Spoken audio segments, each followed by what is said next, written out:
الشريعة غيث سح وابله، فافتر قلب الفتى غضا وريانا. لله در امرئ أفنى شبيبته، يتلو ويحفظ إسنادا وقرآنا.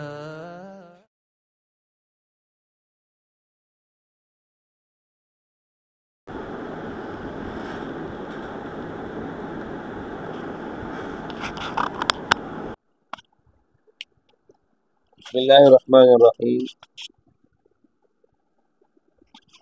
الحمد للہ رب العالمین والعاقبۃ للمتقین والصلاة والسلام علی سید الانبیاء والمرسلین سیدنا و امامنا و نبینا محمد وعلی آلہ واصحابہ ومن والاه اجمعین وبعد. رب زدنی علما رب زدنی علما رب زدنی علما رب اشرح لی صدری ویسر لی امری واحلل عقدۃ من لسانی یفقهوا قولی. اللهم لا سهل الا ما جعلته سهلا وانت تجعل الحزن اذا شئت سهلا.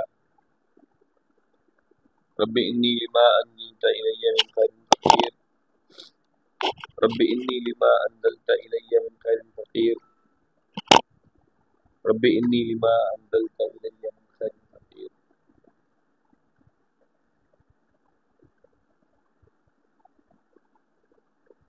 اعوذ باللہ السمیع العلیم من الشیطان الرجیم من حمزہ ونفخہ ونفثہ. بسم اللہ الرحمن الرحیم. سورہ النساء کی آیت نمبر 36 سے آج ہمارا سبق ہے. اللہ تعالیٰ فرماتے ہیں وَاعْبُدُوا اللَّهَ وَلَا تُشْرِكُوا بِهِ شَيْئًا وَبِالْوَالِدَيْنِ إِحْسَانًا وَبِذِي الْقُرْبَى وَالْيَتَامَى وَالْمَسَاكِينِ وَالْجَارِ ذِي الْقُرْبَى وَالْجَارِ الْجُنُبِ والصاحب بالجنب وابن السبيل وما ملكت أيمانكم إن الله لا يحب من كان مختالا فخورا. اللہ تعالیٰ فرماتے ہیں وَاعْبُدُوا اللَّهَ، اور تم اللہ کی عبادت کرو، وَلَا تُشْرِكُوا بِهِ شَيْئًا، اور اس کے ساتھ کسی کو بھی شریک نہ کرو، وَبِالْوَالِدَيْنِ احسانا، اور والدین کے ساتھ اس میں سلوک کرو، وَبِذِي الْقُرْبَى، اور رشتہ داروں کے ساتھ، قرابت داروں کے ساتھ، وَالْيَتَامَى، اور یتیموں کے ساتھ، وَالْمَسَاكِينِ، اور محتاجوں کے ساتھ، وَالْجَارِ، اور ہمسائیوں کے ساتھ، وَذِي الْقُرْبَى، اور جو قریبی ہو، وَالْجَارِ الْجُنُبِ، اور وہ ہمسایہ جو اجنبی ہے، وَالصَّاحِبِ بِالْجَنبِ، اور پاس بیٹھنے والے کے لیے، وابن السبیل، اور مسافر کے ساتھ، وما ملکت ایمانکم، اور ان کے ساتھ، ایمانکم، جو تمہارے ملکیت میں ہے، جن کے تم مالک ہو، یعنی تمہارے غلام، تمہاری لونڈیاں. ان اللہ، بے شک اللہ تعالیٰ، لا یحب، نہیں پسند کرتا، من کان مختالا فخورا، ہر اس شخص کو جو اترانے والا ہو اور بڑھ مارنے والا. فخور، مختال، یہ کیا ہوتا ہے ذرا سے سمجھتے ہیں. اللہ تعالیٰ فرماتے ہیں کہ تم اللہ تعالیٰ کی عبادت کرو، اس کے ساتھ کسی کو شریک نہ کرو. والدین اور رشتہ داروں، یتیموں، مسکینوں، رشتہ داروں اور پڑوسیوں اور اجنبی پڑوسیوں اور ہم مجلس، ہم نشینوں کو اور مسافروں، غلاموں کے ساتھ حسن سلوک سے پیش آؤ. یقیناً اللہ تعالیٰ تکبر کرنے والے کو اور فخر کرنے والوں کو پسند نہیں کرتا.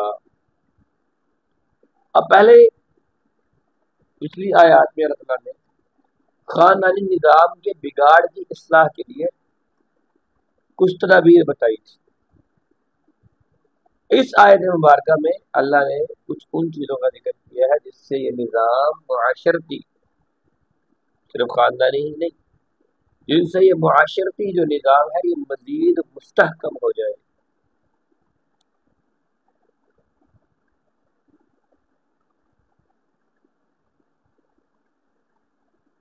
تو پہلے آیت کا پہلا حصہ کیا ہے؟ وَاعْبُدُوا اللَّهَ وَلَا تُشْرِكُوا بِهِ شَيْئًا، کہ اللہ کی عبادت کرنی ہے اور اس کے ساتھ کسی کو شریک نہیں کرنا۔ اب اسلام کا بنیادی مقصد ہی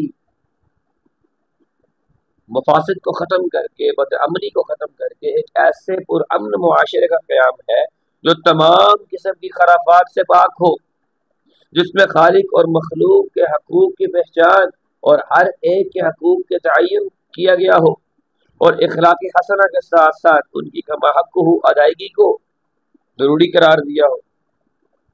اور اس مقام پر اخلاقی حسنہ کی بعض اقسام کے بارے میں ہمیں ہماری رہنمائی کی گئی ہے۔ نمبر 1، صرف اللہ تعالیٰ کی عبادت کرنی، ہر وہ فعل جس کے کرنے کا اللہ تعالیٰ نے حکم دیا ہے اسے بخوبی بجا لانا ہے، ترک کرنے کا حکم دیا ہے اسے چھوڑ دینا ہے، یہ عبادت کہلاتا ہے۔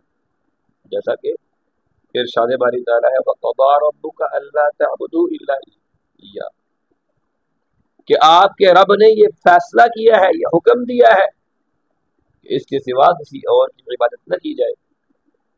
اب چونکہ اللہ تعالیٰ نے ہی وہ خالق ہے، وہ رازق ہے، وہ مالک ہے، ہر قسم کی نعمتیں دینے والا ہے، اور وہی عبادت کا اصل مستحق ہے، پر اللہ تعالیٰ کے ساتھ کسی کو شریک کرنا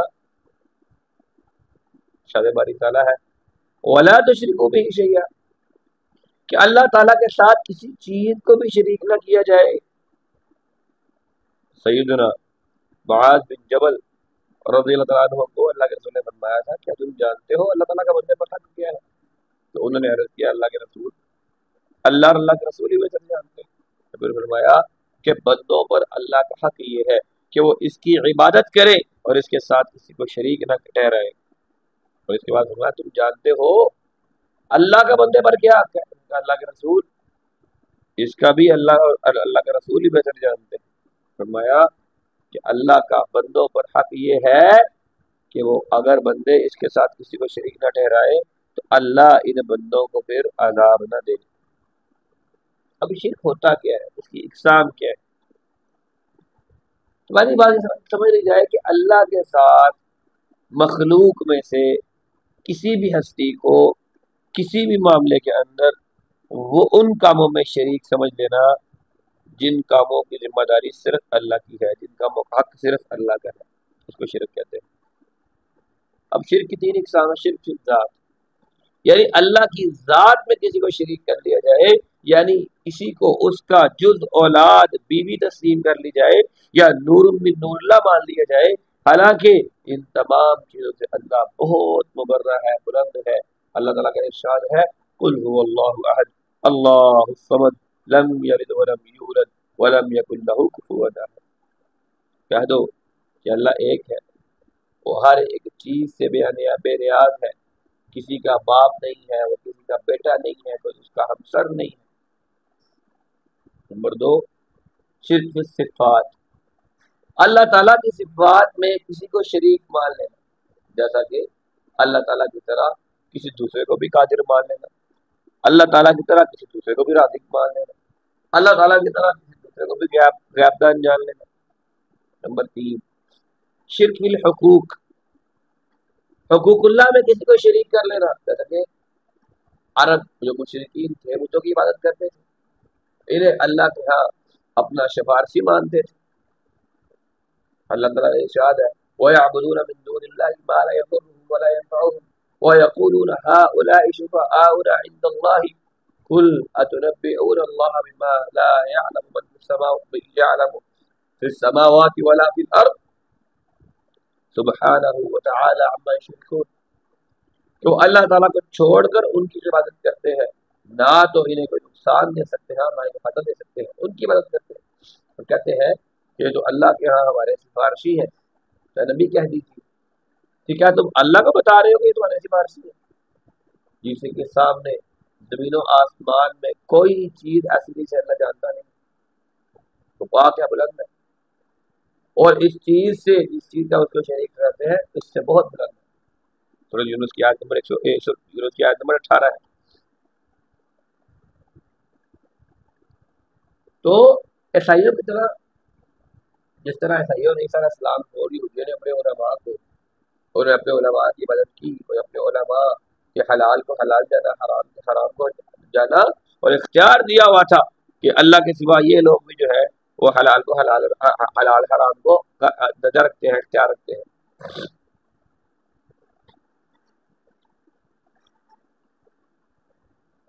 اور پھر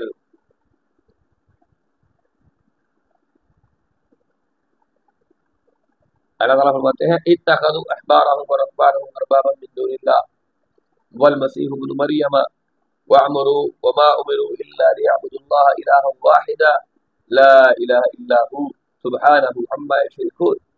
انہوں نے اپنے مذہبی پیشواؤں اور علماء کو اللہ کے سوا رب بنایا ہوا تھا، اور عیسائیوں نے بھی اسی طرح عیسیٰ بن مریم کی عبادت کی، حالانکہ انہیں حکم یہی تھا کہ وہ معبود واحد کی عبادت کریں، تو پاک ہے اور اس سے کے ساتھ کسی کو بھی شریک نہ ٹھہرائیں، کسی کو بھی۔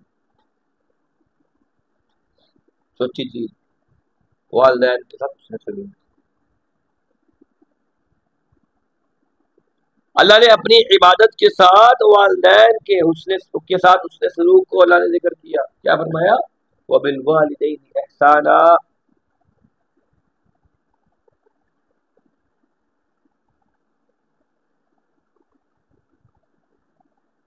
اس کی اہمیت کو اجاگر کرنے کے لیے یہی بات کافی ہے کہ اللہ نے اپنے حق کے ساتھ والدین کا حق ملا کر ذکر کیا ہے۔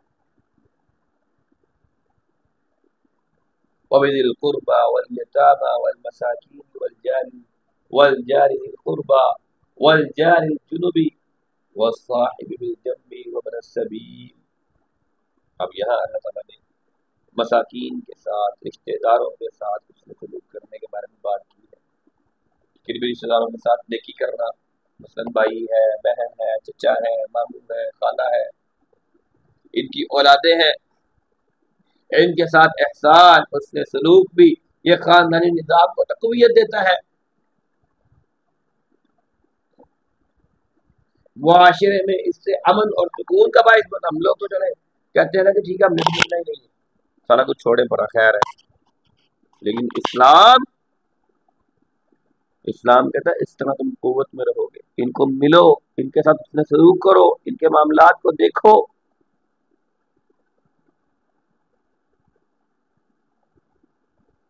اس طرح جن لوگوں کے جو اخراجات ہیں وہ ان کی آمدن سے زائد جن کے اخراجات ہوں ان کے ساتھ حسن سلوک کی بھی تلقین کی گئی ہے، تاکہ معاشرے میں ایک توازن کا عنصر برقرار رہے۔ اللہ کے رسول نے رشتہ داروں کے ساتھ حسن سلوک کرنے پر دوہرے اجر کی نوید سنائی ہے۔ اللہ کے رسول کی حدیث ہے کہ مسکین پر صدقہ کرنے کا صرف صدقہ کرنے کا اجر ملے گا، جبکہ رشتہ داروں پر صدقہ کرنے کا اجر دگنا ہے، صدقے کا بھی، صلہ رحمی کا بھی۔ سورہ نساء کی حدیث 2582 اس کا نمبر ہے۔ اب یتیم کے ساتھ سلوک کیا ہے؟ اللہ کے رسول کی حدیث ہے انا وکافل الیتیم فی الجنۃ ہکذا وقال بصبعیہ السبابۃ والوسطی، کہ میں اور یتیم جنت میں اس طرح ہوں گے، اور آپ نے اپنی انگلی اور درمیانی انگلی ملا کر بتایا کہ اس طرح ہوں گے، جڑے ہوئے ساتھ ساتھ ہوں گے۔ 5185 کا نمبر ہے حدیث کا، صحیح بخاری کی حدیث ہے، 6005 نمبر ہے اس کا۔ پھر اجنبی پڑوسیوں کے ساتھ اس نے سلوک، ایسا پڑوسی جس کے ساتھ کوئی رشتہ داری نہیں ہے، قرابت داری نہیں ہے۔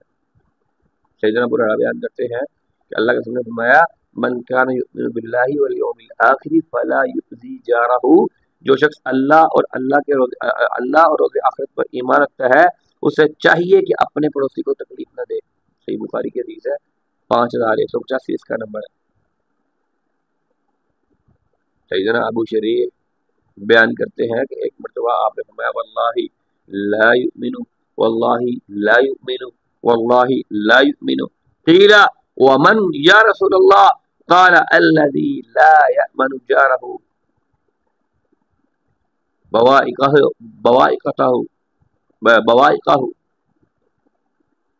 اللہ کی قسم وہ مومن نہیں ہو سکتا، اللہ کی قسم وہ مومن نہیں ہو سکتا، اللہ کی قسم وہ مومن نہیں ہو سکتا۔ کون؟ اللہ کے رسول نے پوچھا، اللہ کے رسول کون نہیں ہو سکتا؟ صحابہ کرام نے پوچھا، آپ نے کہا ایسا شخص مومن نہیں ہو سکتا جس کے شر سے اس کا پڑوسی محفوظ نہ ہو۔ آپ ذرا دیکھیے گا، سمجھیے گا کہ شر سے پڑوسی محفوظ نہیں ہے تو اللہ تعالیٰ نے مومن ہونے سے انکار کر دیا کہ تم مومن ہی نہیں ہے۔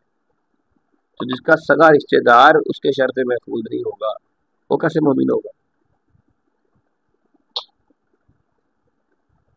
اور پھر وقتی طور پر ساتھی جو آپ کے ساتھ چل رہا ہے، سفر میں ہے، قریب ہے، جیسے آپ لوگ ہیں، رشتہ داری نہیں ہے، کچھ عرصے کے لیے آپ لوگ ساتھ ہیں، پڑھنے کے لیے یہاں بیٹھے ہیں، تو وقتی طور پر جو ساتھ ہے اس کے ساتھ اچھا سلوک کرنا۔ سیدنا علی وقتی ساتھی سے مراد بیوی بھی لیتے ہیں، لیکن اس سے سفر، تجارت، تعلیم، مسجد اور مجالس میں جو لوگ ملتے ہیں، ساتھ بیٹھتے ہیں، ساتھ رہتے ہیں، اس سے مراد وہ لوگ ہیں، وہ لوگ بھی ہیں، بیوی بھی ہوگی۔ اگلے ہیں سفر کے ساتھی، تو سفر میں بھی ساتھیوں کے ساتھ سلوک کی تلقین کی گئی ہے۔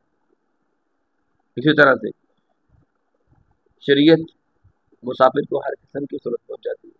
حضرت مسعود خدری بیان کرتے ہیں کہ اللہ کے رسول نے فرمایا جس شخص کے پاس زائد سواری ہو اسے چاہیے کہ اس کو دے دے جس کے پاس سواری نہیں ہے۔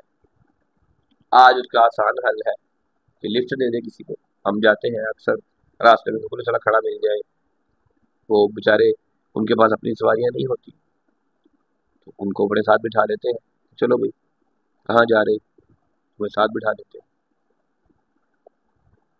تو اللہ نے ان وقتی ساتھیوں کے بارے میں بھی حسن سلوک کی بات کی۔ آگے فرمایا وما ملکت ایمانکم، لونڈیوں، غلاموں کے ساتھ حسن سلوک، غلاموں کو اپنا بھائی سمجھ کر ان کو اعزاز نہ دی جائے، برا بھلا نہ کہا جائے، لونڈیوں اور غلاموں کی حسن تربیت کی جائے، انہیں وہی کھلایا جائے جو خود کھایا جائے، وہی پہنایا جائے جو خود پہنے، اور ان پر ایسا بوجھ نہ ڈالے جس کی وہ طاقت نہ رکھتے ہیں۔ ان کی غلطیوں پر ایک دن میں 70 مرتبہ معاف کرنا پڑے تو معاف کرے۔ اب اس یہاں پر لونڈیوں کے ساتھ ساتھ جو ہے وہ آپ کے گھروں کے نوکر بھی آ گئے۔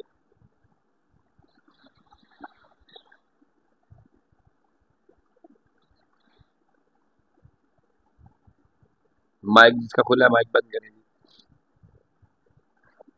پھر ان کے بچوں کے درمیان تفریق نہ کرے، ان کے ساتھ سلوک کرے، ان پر تہمت وغیرہ نہ لگائے۔ آگے فرمایا ان اللہ لا يحب من كان مختالا فخورا، تکبر کرنا کہ متکبر شخص اللہ کے ہاں سخت ناپسندیدہ ہے، جو اپنی دولت، اپنے عہدے اور اپنے جناب قوت کے گھمنڈ میں آ کر لوگوں سے بے اعتنائی اختیار کرے۔ سیدنا عبداللہ بن مسعود بیان کرتے ہیں کہ اللہ کے رسول نے فرمایا لا يدخل الجنة من كان في قلبه مثقال ذرة من كبر، قال رجل ان اللہ قال رجل ان رجلا يحب ان يكون ثوبه حسنا ونعله حسنة، قال ان اللہ جمیل يحب الجمال، الكبر بطر الحق وغمطة الناس۔ اللہ کے رسول نے فرمایا جس شخص کے دل میں ذرہ برابر بھی تکبر ہوگا وہ اللہ کی جنت میں داخل نہیں ہوگا۔ ایک آدمی نے عرض کیا اللہ کے رسول، آدمی چاہتا ہے اس کا لباس اچھا ہو، اس کا جوتا اچھا ہو، کہ یہ بھی تکبر ہے؟ تو اللہ کے رسول نے فرمایا اللہ تعالیٰ خود بھی خوبصورت ہے، اللہ تعالیٰ خوبصورتی کو پسند کرتا ہے، یعنی زینت اختیار کرنا تکبر میں شامل نہیں ہے۔ حقیقت تو یہ کہ تکبر یہ ہے کہ انسان حق بات کو تسلیم نہ کرے اور لوگوں کو حقیر سمجھے، یہ ہے تکبر۔ صحیح مسلم کے حدیث ہے جس کا نمبر 91۔ اور پھر فخر نہ کرنا، انسان کو مال کا گن گن کر رکھنا، شکر ادا نہ کرنا، یہ فخر کہلاتا ہے۔ تو اس آیت سے کیا سمجھ لگتی ہے؟ نمبر 1، ہر قسم کی عبادت صرف اور صرف اللہ وحدہ لا شریک کے لیے خاص ہے، اور عبادت کی تمام تر اقسام میں کسی کو اس کے ساتھ شریک نہیں کیا جائے گا۔ وہ دعا ہو، نظر و نیاز ہو، سجدہ، رکوع، قیام ہو، وہ عبادت کا کوئی اور حصہ ہو، کوئی نفلی عبادت ہو، کوئی فرضی عبادت ہو۔ اللہ کے لیے کی جائے گی، اللہ کے سوا کسی اور کے لیے نہیں کی جائے گی۔ والدین اور اقربا اور یتیم، مساکین، رشتہ دار، پڑوسی، اجنبی پڑوسی، اور جناب سفر کے ساتھی، اور مسافروں کے غلام، مسافر لوگ اور غلاموں اور لوڈیوں کے ساتھ اللہ نے حسن سلوک کا حکم دیا ہے کہ ان کا حسن سلوک کیا جائے۔ اچھا لازمی بات ہے کہ ان سب کے ساتھ جب حسن سلوک کیا جائے گا یہ بھی حسن سلوک کریں گے، اللہ ماشاء اللہ۔ اور اگر یہ حسن سلوک آپ کے ساتھ کریں گے، آپ بھی ان کے ساتھ کریں گے، تو معاشرے میں کوئی لڑائی، کوئی مسئلہ، کوئی پریشانی باقی نہیں رہ جائے گی، یا باقی رہ جائے گی کوئی بھی نہیں رہے گی۔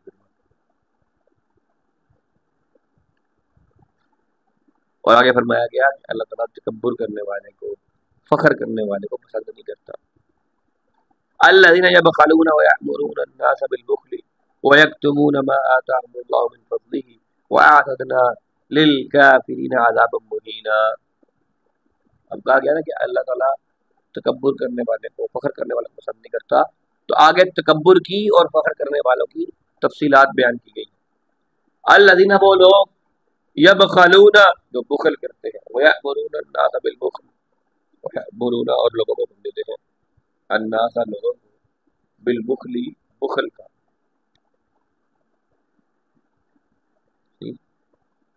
خود بھی جو ہے بخل کرتے ہیں، لوگوں کو بھی بخل کا حکم دیتے ہیں، وَيَكْتُمُونَ اور چھپاتے ہیں، ما آتاہم اللہ جو اللہ نے دیا ہے ان کو، من فضلہ اپنے فضل میں سے، وَأَعْتَدْنَا اور ہم نے تیار کر رکھا ہے للکافرین کافروں کے لیے، عذاب مہینہ بہت ہی ذلت آمیز عذاب، ذلت والا عذاب۔ اللہ تعالیٰ ایسے لوگوں کو پسند نہیں کرتا جو خود کنجوسی کرتے ہیں، بخل کرتے ہیں، لوگوں کو کنجوسی کرنے کا حکم دیتے ہیں۔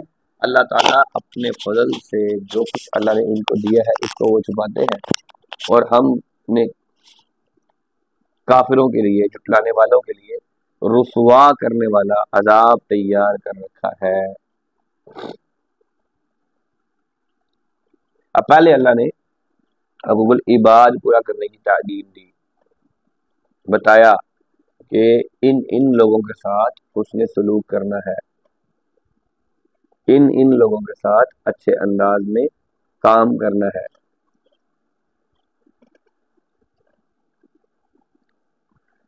اب اس آیت مبارکہ میں اللہ تعالیٰ نے، اور اس آیت سے اگلی آیات میں اللہ تعالیٰ نے ایسی چیزوں کی نشاندہی کی ہے جو ان سب کے حقوق کو ادا کرنے میں تنگی پیش جس نے کرنی تھی۔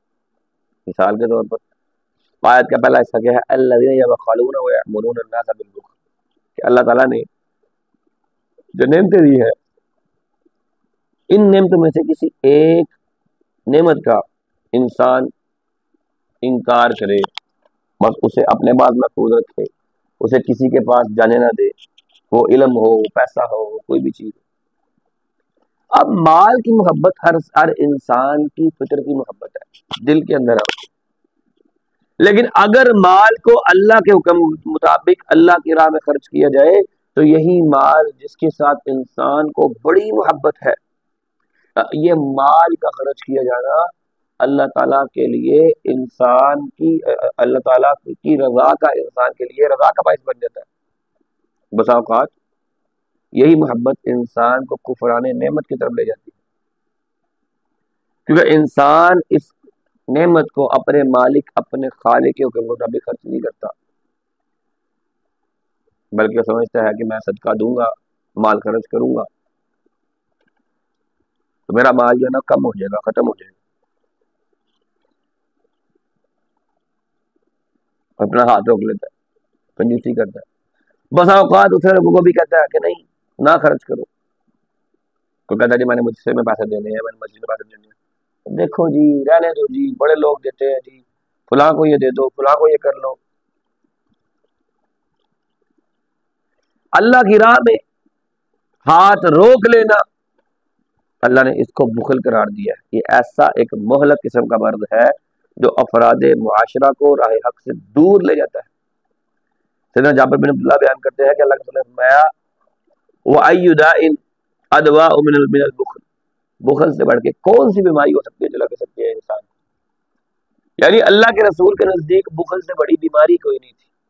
بخل ایک بڑا ہی کبھی قسم کا فعل ہے، اس سے پچھلی قومیں ہلاک ہوئی ہیں۔ اہل ایمان کو اللہ نے اس سے بچنے کا حکم دیا۔ اللہ تعالیٰ نے فرمایا ایاکم والشح فانہ اہلک من کان قبلکم، تم حرص سے بچو، لالچ سے، بخل سے بچو، کیونکہ اس کے ذریعے تم سے پہلی قوموں کو ہلاک کیا گیا ہے۔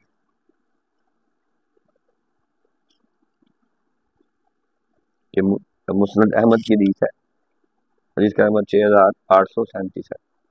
مال کی حرص، کنجوسی انسان کو اللہ کی نافرمانی اور قطع رحمی کی طرف لے جاتی ہے، جیسا کہ عبداللہ بن عمر بیان کرتے ہیں کہ اللہ کے رسول نے فرمایا وَأَمَرَهُمْ بِالْقَطِيعَةِ فَقَطَعُوا وَأَمَرَهُمْ بِالْفُجُورِ فُجُورًا، اس حرص اور اس بخل نے انہیں قطع رحمی پر آمادہ کیا، انہوں نے قطع رحمی شروع کر دی، اس نے انہیں گناہوں پر ابھارا، انہوں نے گناہ شروع کر دی۔ سنن ابو داؤد کی حدیث ہے، 1698 اس کا نمبر ہے۔ اب اکثر ہوتا ہے انسان کہتا ہے کہ میرے رشتے دار ہیں، یہ غریب ہے، میرے پاس آئیں گے، پیسے ہی طلب کریں گے، تو ان سے ملنا ہی بند کر دیتا ہے، قطع رحمی ہو گئی نا۔ وَيَكْتُمُونَ مَا آتَاهُمُ اللَّهُ مِنْ فَضْلِهِ، اللہ اکبر، جب رشتہ داری کو چھوڑے گا تو کیا کرے گا؟ اپنے مال کو، اپنی چیزوں کو چھپائے گا کہ یار میں نے، یہ جو ہے نا غریب ہے، ان کو پتہ لگے گا نا میرے پاس یہ چیز موجود ہے تو یہ جلیں گے، دور کرتا ہے ان کو اپنے آپ سے، کوشش کرتا ہے کہ میری چیز کا، میری نعمت کا پتہ لگے ہی نہ ان کو، اگر کوئی غریب رشتہ دار ہے تو مساکین میں سے ہے۔ بخیل آدمی کا محتاجوں اور مسکینوں اور مستحقوں کے سوال کرنے کے خوف کی وجہ سے اللہ تعالیٰ کی دی گئی نعمتوں کو چھپانا بھی یہ کفران نعمت ہے، اور اسی کے متعلق اللہ تعالیٰ نے سخت وعید فرمائی اور کیا بتایا؟ وَأَعْتَدْنَا لِلْكَافِرِينَ عَذَابًا مُهِينًا، ان کافروں کے لیے جو نعمتوں کو چھپانے والے نا، یہ بھی تو کفر ہے نا۔ اللہ نے کہا ان کافروں کے لیے ہم نے رسوا کرنے والا عذاب رکھا ہوا ہے، رسوا کرنے والا، ذلیل کرنے والا۔ گویا اللہ تعالیٰ نے اپنے بندوں پر اپنی نعمت کے اثر کو اللہ دیکھنا چاہتا ہے۔ میں نے کل بھی کہا تھا کہ اچھے کپڑے پہننا، اچھا لباس پہننا، یا اچھی گھڑی کا استعمال کرنا، اچھی جوتی کا استعمال کرنا، یہ خلاف شریعت نہیں ہے، اللہ نے آپ کو دیا ہے، استعمال کریں۔ یہ نہیں ہے کہ آپ ایسی ڈریسنگ اور ایسا وڈیا بنا کے رکھیں کہ لوگ آپ کو صدقہ دے دیں آ کے، آپ صدقہ لیں دوسروں کے لیے۔ ہم بھی کام کرتے ہیں نا، بتاتے ہیں کہ جی فلاں ہمارے پاس کیس آیا ہے، آج کل تو ہم جو کیس فی الحال لے ہی نہیں رہے، ہر ایک سے معذرت ہی کر رہے ہیں کہ بھائی ہم اپنا کام کروا رہے ہیں، فی الحال کسی کا کیس نہیں ہینڈل کر سکتے۔ تو مطلب کیا ہے کہ اللہ تعالیٰ اپنے بندوں پر اپنی نعمتوں کو، جو اللہ نے نعمتیں دی ہیں، ان کے اثر کو دیکھنا چاہتا ہے۔ سیدنا عمران بن حسین بیان کرتے ہیں کہ اللہ کے رسول نے فرمایا ان اللہ اذا انعم علی عبده نعمتا احب ان یرا اثر نعمته علیہ، اللہ تعالیٰ جب بندے کو اپنی کوئی نعمت سے نوازتا ہے تو بندے پر اس کے اثر کو دیکھنا پسند کرتا ہے۔ یہ المعجم الکبیر للطبرانی حدیث نمبر 14698 ہے۔ اگر فرماتے ہیں والذین ينفقون اموالهم رئاء الناس ولا يؤمنون بالله ولا باليوم الآخر ومن يكن الشيطان له قرينا فساء قرينا، والذین، اور وہ لوگ، ينفقون، مال خرچ کرتے ہیں۔ اب ایک طرف کنجوسی کی بات آ گئی، ایک طرف ریاکاری کی بات آ گئی کہ مال تو خرچ کرتا ہے لیکن کیسے؟ ریا الناس، لوگوں کو دکھانے کے لیے، ولا یؤمنون، اور وہ ایمان نہیں لاتے، باللہ، اللہ پر، ولا بالیوم الآخر، اور آخرت کے دن پر، ومن یکن الشیطان له قرینا فساء قرینا، ومن یکن الشیطان، اور وہ ہو شیطان، لہو، جس کا، قرینا، ساتھی، فساء قرینا، تو بڑا ہی برا ساتھی ہے۔ شیطان اگر جس کا ساتھی ہے نا تو بڑا ہی برا ساتھی ہے۔ یعنی اور وہ لوگ بھی اللہ کو ناپسند ہیں جو لوگوں کو دکھلاوے کے لیے اپنا مال خرچ کرتے ہیں، اللہ تعالیٰ اور آخرت کے دن پر ایمان نہیں رکھتے، اور جس شخص کا ساتھی شیطان ہو تو شیطان بہت ہی برے قسم کا ساتھی ہے، بہت برا ساتھی ہے شیطان۔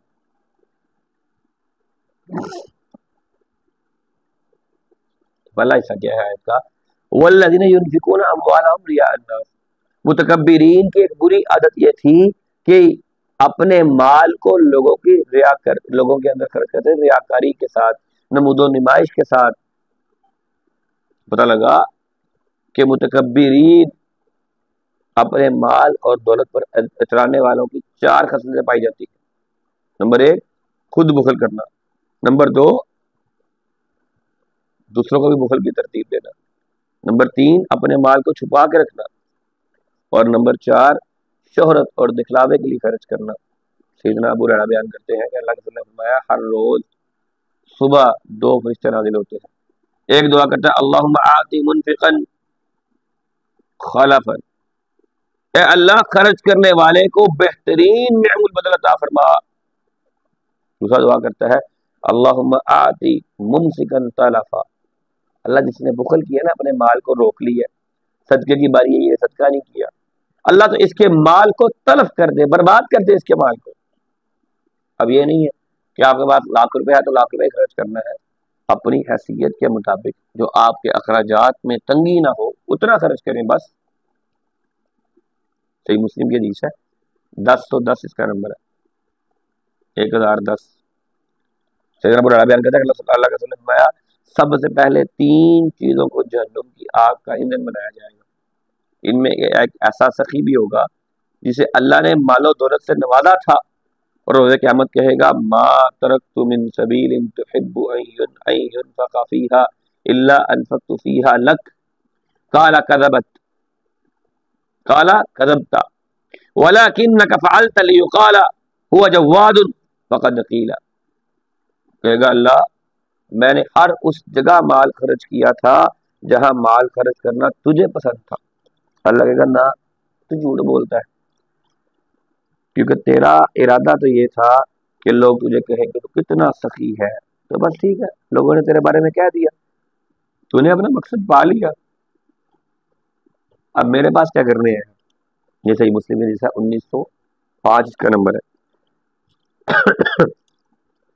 ولا یؤمنون باللہ ولا بالیوم الآخر، دوسری آیت کا حصہ کیا ہے دوسرا، کہ ان لوگوں کو نہ تو اللہ پر ان کا ایمان ہے، نہ ہی آخرت کے دن پر ان کا ایمان ہے، کیونکہ ان کے دلوں میں پختہ ایمان اور ان کا حساب و کتاب پر یقین ہوتا تو یہ کبھی بھی ریاکاری اور دکھلاوے کے لیے مال کو خرچ نہ کرتے، بلکہ ان کا خرچ صرف اور صرف اللہ پر ہوتا، اللہ کی خوشنودی کے لیے ہوتا، اللہ کی رضا کے لیے ہوتا۔ تو اللہ کہتا ہے یہ اصل میں ایمان لائے ہی نہیں ہے، ان کا مجھ پر اور آخرت پر ایمان ہی نہیں ہے، کیوں؟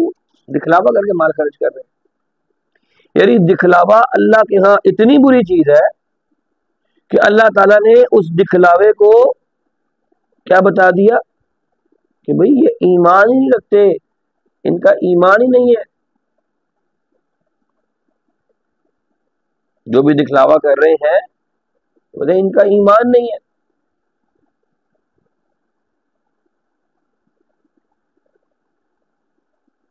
اب ذرا سوچئے کہ صرف اللہ کی راہ میں مال کو خرچ نہ کرنا، یا خرچ کرنا بھی تو دکھلاوے کے ساتھ کرنا، اللہ کے ہاں کتنا بڑا جرم ہے کہ اللہ نے ان کے ایمان سے انکار کر دیا۔ اللہ کہتا ہے یہ ایمان لائے ہی نہیں ہے، کہ بخل کرتے ہیں یا پھر مال خرچ کرتے بھی ہیں تو لوگوں کو دکھانے کے لیے کرتے ہیں۔ اللہ کے ہاں اتنا سخت ہے۔ اگر یہ ایمان والے ہوتے تو ان کا یہ مال خرچ کرنا اللہ کی رضا کے لیے ہوتا۔ وَمَن يَكُنِ الشَّيْطَانُ لَهُ قَرِينًا فَسَاءَ قَرِينًا، ریاکاروں کی مذمت کرتے اللہ نے شیطان کا ساتھی قرار دیا، کیونکہ شیطان ہی ان کو غفلت اور دھوکے میں ڈال کر بہکاتا ہے، ہلاکت کے راستوں کو ان کے سامنے اس طرح مزین کر کے پیش کرتا ہے تاکہ ان پر وہ چلتے رہے اور چلنا قبول کریں۔ لہذا شیطان کو اللہ نے برا ساتھی قرار دیا اور پھر اہل ایمان کو اس کے بچنے کی ساتھ تعلیم دی کہ بچو اس سے، یہ تمہارا کھلا دشمن ہے، دور رہو اس سے، بچ جاؤ اس سے۔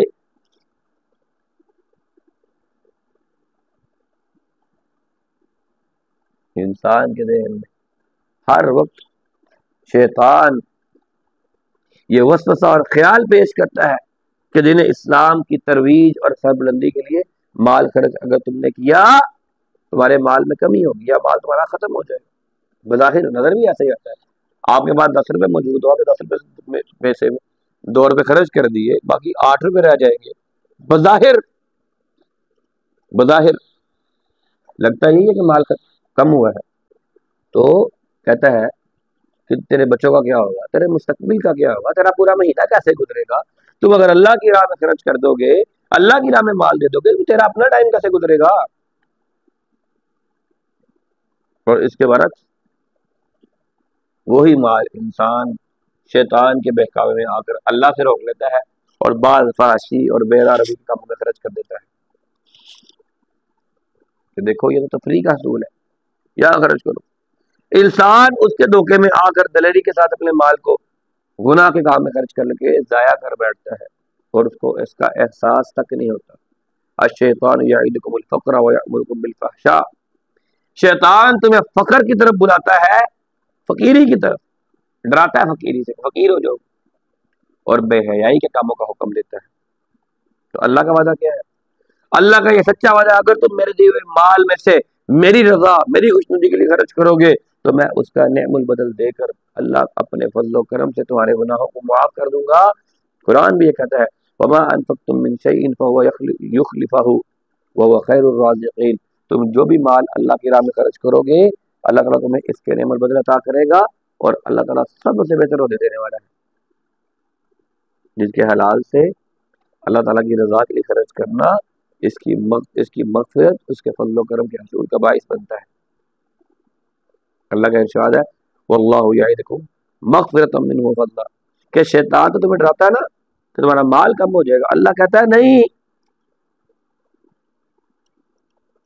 اللہ تمہیں مغفرت کی طرف بلاتا ہے، اپنے فضل کی طرف بلاتا ہے۔ شیطان تمہیں ڈراتا ہے، تو اس لیے اللہ نے فرمایا ان الشیطان لکم عدو فاتخذوہ عدوا، لوگوں شیطان تمہارا دشمن ہے، پکڑ لو اپنے دشمن کو، اس کو دشمن سمجھو۔ شیطان کبھی انسان کا خیر خواہ نہیں ہو سکتا، کبھی بھی نہیں۔ جب انسان کو اپنے دشمن کا پتہ ہوتا ہے نا تو پھر انسان اپنے دشمن سے چاقو چوبند رہتا ہے۔ اس لیے اللہ نے کہا ہے ان الشیطان لکم عدو فاتخذوہ عدوا، یہ تمہارا دشمن ہے، پکڑو اپنے اس دشمن کو۔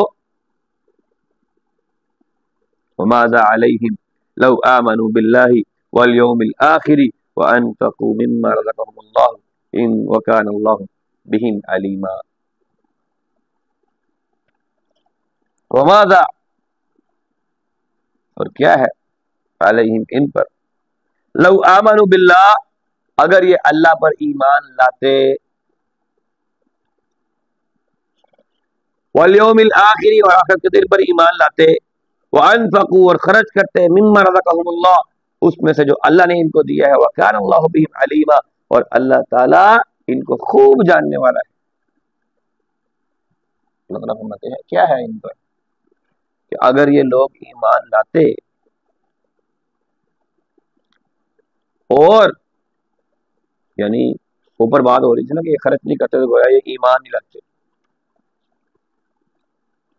ان کا آخرت پر اللہ پر ایمان نہیں ہے۔ لگتا کیا ہے، اگر یہ ایمان لاتے اللہ پر، آخرت کے دن پر، تو جو مال اللہ نے انہیں دیا ہے اس میں سے خرچ کرتے تو کیا تھا ان پر؟ اللہ تعالیٰ خوب اچھی طرح جاننے والا ہے، یعنی اللہ تعالیٰ تو نیتوں کو بھاپنے والا ہے نا، جاننے والا اللہ تعالیٰ۔ تو اللہ تعالیٰ اپنی رضا اور خوشنودی کے لیے خرچ کیے گئے تھوڑے سے مال کو بھی اللہ کہتا ہے ہم شرف قبولیت بخشتے، اور حدیث بھی ہے کہ اللہ تعالیٰ خود اس مال کی پرورش کرتا ہے۔ خرچ کیے گئے مال کو اللہ تعالیٰ داہنے ہاتھ میں لیتا ہے اور پھر اس مال کو اللہ تعالیٰ اس کو پالتا ہے، اس کی پرورش کرتا ہے، یہاں تک کہ وہ مال ایک بہت بڑے پہاڑ کی صورت میں، گھر کی صورت میں بن جاتا ہے۔ تو اللہ تعالیٰ اس قدر مہربان اور مشفق ہے کہ لوگوں کو کیا ہو گیا ہے کہ ایمان سے دامن کو چراتے ہیں، اعمال صالحہ میں سستی کرتے ہیں، ریاکاری سے اپنے اعمال کو ضائع کر بیٹھتے ہیں، حالانکہ ذات باری تعالیٰ سے ان کا کوئی بھی پہلو مخفی نہیں ہے۔ یہ بخل اور ریاکاری کرتے ہوئے ایمان سے دامن چرانا اور خود عذاب الہی کو دعوت دینے کے مترادف ہے، جس کی وجہ سے انسان تنگدستی کا شکار بن جاتا ہے، پریشانیاں اس کے مقدر بن جاتی ہیں۔ اور آگے اللہ نے مزید وضاحت کی ہے، ان اللہ لا یظلم مثقال ذرۃ وان تک حسنۃ یضاعفها ویؤتی من لدنہ اجرا عظیما۔ ان اللہ، بے شک اللہ تعالیٰ، لا یظلم، ظلم نہیں کرتا، مثقال ذرۃ، ایک ذرے کے برابر بھی، وان تک حسنۃ، اور اگر ہو کوئی نیکی، یضاعفها، تو اللہ تعالیٰ اس کو کئی گنا زیادہ بڑھا دیتا ہے، ویؤتی، اور دیتا ہے، من لدنہ اجرا عظیما، اپنے پاس سے بہت بڑا اجر۔ اللہ کہتے ہیں کہ اللہ تعالیٰ کسی پر ایک ذرہ برابر بھی اللہ تعالیٰ کسی پر ظلم نہیں کرتے، کسی پر اللہ تعالیٰ کسی پر بھی اللہ ظلم نہیں کرتا۔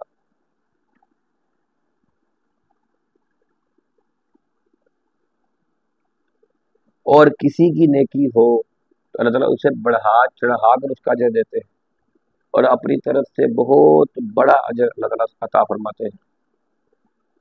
انسان کو حاطت المقدور اللہ تعالیٰ کی ذات کی نافرمانی سے بچنے کو حکم دیا گیا ہے، تاکہ اس کا دامن گناہوں سے آلودہ نہ ہو۔ اگر کوئی شخص خالق کی رحمت سے منہ پھیر لے، اپنے دامن کو گناہوں سے بھر لے، تو عذاب باری تعالیٰ کا مستحق ہوگا۔ اس کی یہ سزا عدل پر مبنی ہوگی، کیونکہ اللہ تعالیٰ تو اپنے بندوں پر کسی ذرہ برابر بھی اپنے بندوں پر ظلم نہیں کرتا، کسی طرح بھی ظلم نہیں کرتا۔ اللہ تعالیٰ اس قدر رحیم ہے، اس قدر شفیق ہے کہ اس نے ظلم کرنا اپنے اوپر حرام کیا ہوا ہے۔ اللہ تعالیٰ نے اللہ کی سورہ حدیث ہے، حدیث قدسی میں اللہ تعالیٰ فرماتے ہیں، یا عبادی انی حرمت الظلم علی نفسی وجعلتہ بینکم محرما فلا تظالموا، اے میرے بندو، میں نے اپنی ذات پر ظلم کو حرام قرار دیا ہے، لہذا تم بھی ایک دوسرے پر ظلم نہ کرو۔ صحیح مسلم کی حدیث ہے، 2577 اس کا نمبر ہے۔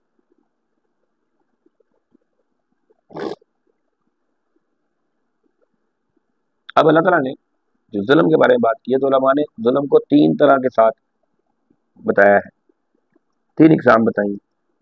نمبر 1 ہے شرک، بندوں کا اللہ کے حق میں ظلم کیا ہے؟ اللہ کے ساتھ شرک کرنا، سب سے بڑا ظلم، ان شرک لظلم عظیم، شرک سب سے بڑا ظلم۔ نمبر 2، مخلوق کا مخلوق پر ظلم کیا ہے؟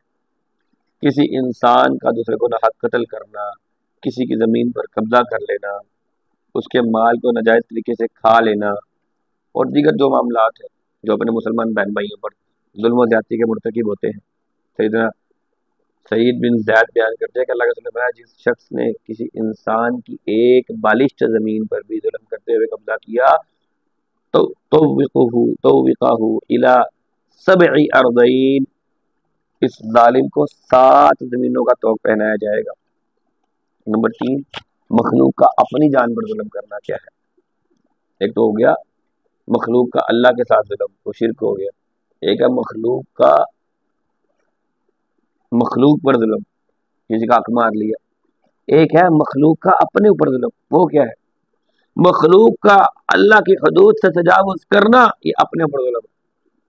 کیا فرمایا اللہ نے؟ وَمَن يَتَعَدَّ حُدُودَ اللَّهِ فَأُولَٰئِكَ هُمُ الظَّالِمُونَ، جنہوں نے اللہ کی حدود سے تجاوز کیا وہی لوگ ظالم ہیں۔ سورۃ بقرہ کی آیت نمبر 229 ہے۔ تو اللہ تعالیٰ نے اور اس کے رسول صلی اللہ علیہ وسلم کی نافرمانی کو کرنا بھی حقیقت میں اپنی جانوں پر ظلم ہی کرنا ہے۔ اللہ تعالیٰ کا ارشاد ہے، فَمِنْهُمْ ظَالِمٌ لِنَفْسِهِ، اور یہ لوگ ایسے بھی ہیں کچھ اپنی جانوں پر ظلم کرتے ہیں، یعنی اللہ اور اللہ کے رسول کی نافرمانی کے مرتکب ہوتے ہیں اور اپنے اوپر ظلم کرتے ہیں۔ قیامت کے دن ظالم اور نافرمان لوگ اپنے نامہ اعمال کو دیکھ کر ان کو پکارا جائے گا، پھر یہ کیا کہیں گے؟ جب اپنے نامہ اعمال دیکھیں گے نا تو کیا کہیں گے؟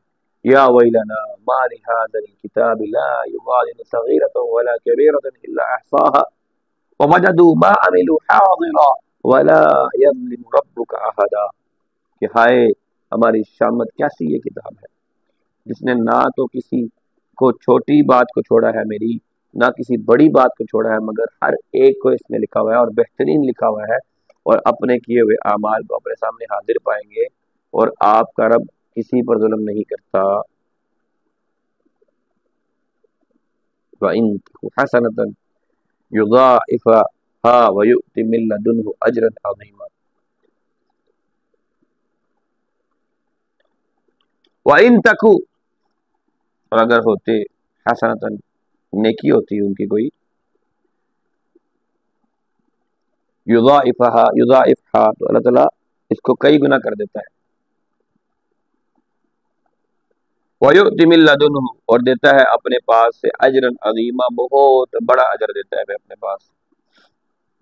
اہل ایمان کا اعمال صالحہ کو قیامت کے دن دگنا کر کے بہت بڑے اجر سے نوازا جائے گا، اور پھر ان پر مزید فضل و کرم کی بارش اس طرح ہوگی کہ دل میں ذرہ برابر بھی ایمان رکھنے والے کو اللہ تعالیٰ جہنم سے آزاد کر دے گا، جیسا کہ سیدنا ابو سعید خدری بیان کرتے ہیں کہ اللہ کے رسول نے فرمایا روز قیامت اللہ تعالیٰ فرشتوں کو حکم دے گا، ارجعوا فمن وجدتم فی قلبہ مثقال ذرۃ من خیر فاخرجوہ، جاؤ اور دیکھو کہ جس کے دل میں ذرہ برابر بھی ایمان ہے اسے جہنم سے نکال کر لے آؤ۔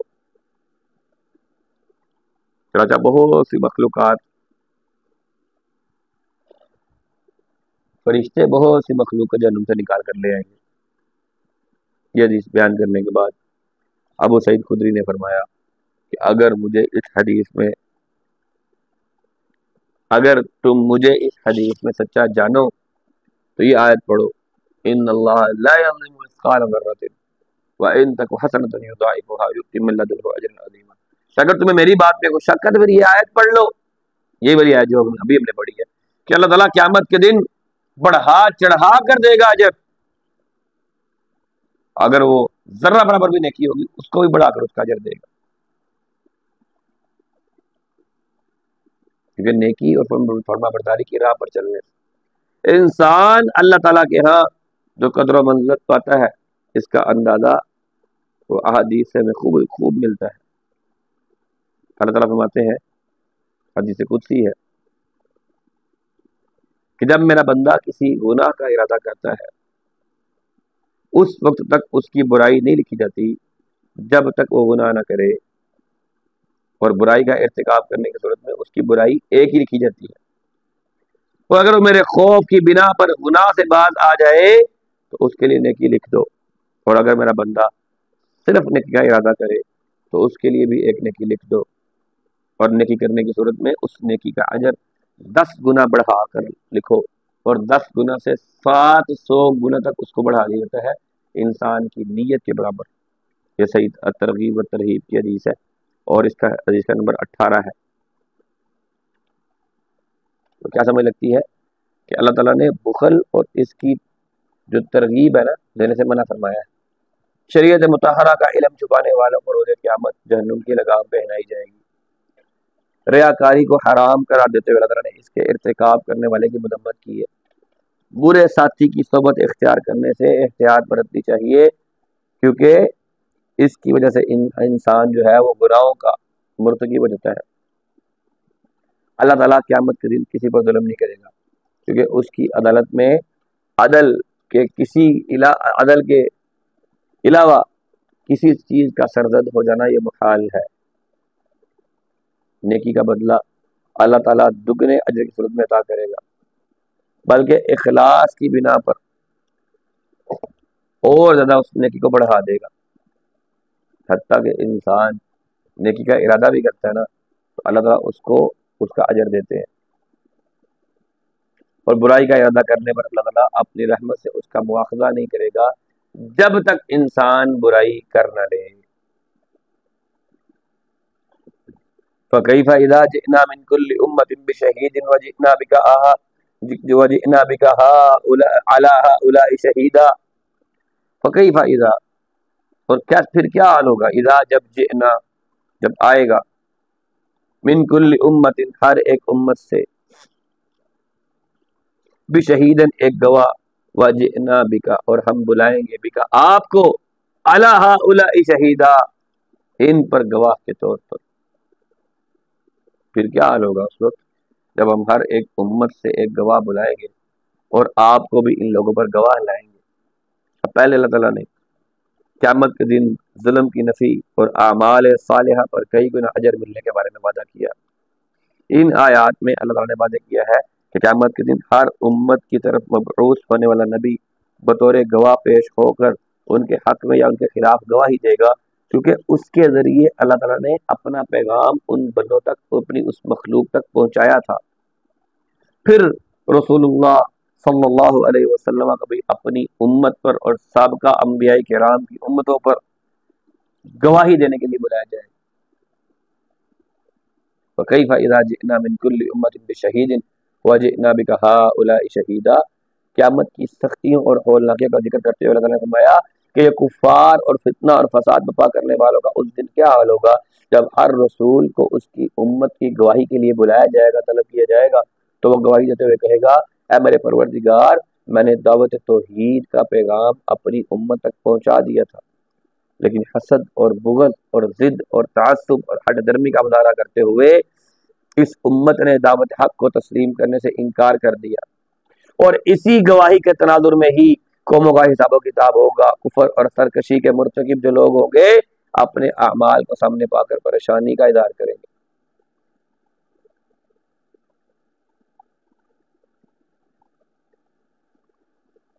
سیدنا عبداللہ بن مسعود فرماتے ہیں کہ اللہ کے رسول نے فرمایا اے ابن مسعود مجھے قرآن پڑھ کے سناؤ۔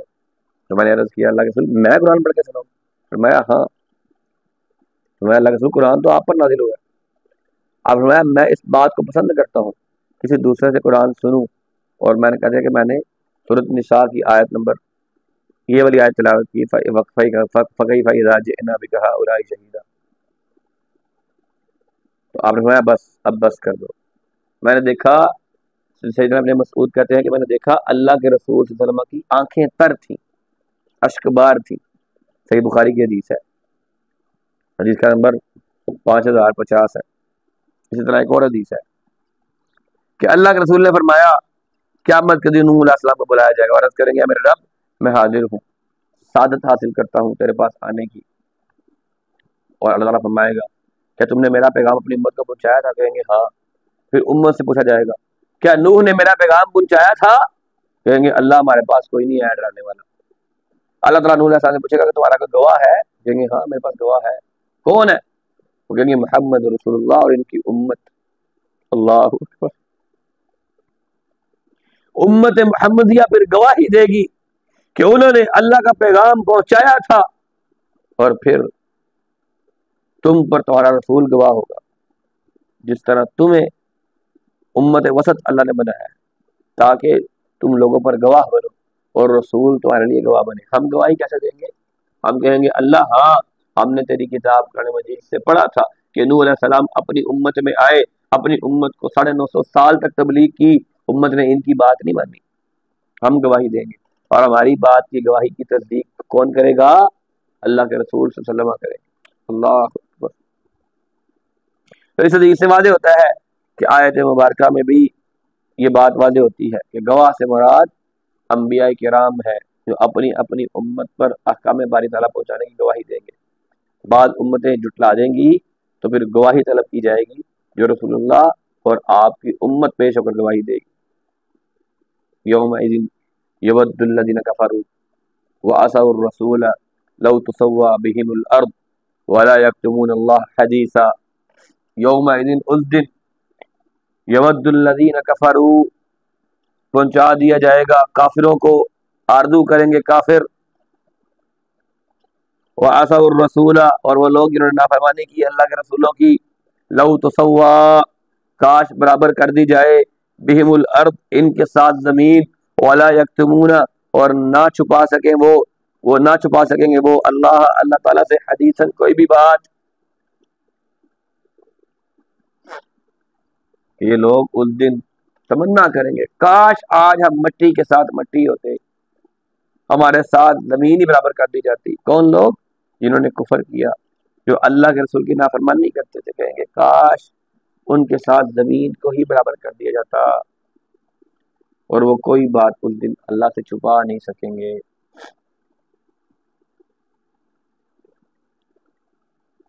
قیامت کے دن کفار اور نافرمان تمنا کریں گے کاش انہیں مٹی بنا کر زمین کے ساتھ ملا دیا جائے تاکہ یہ حساب و کتاب سے بچ سکے اور جہنم کی دہکتی ہوئی آگ ان کا مقدر نہ بنے۔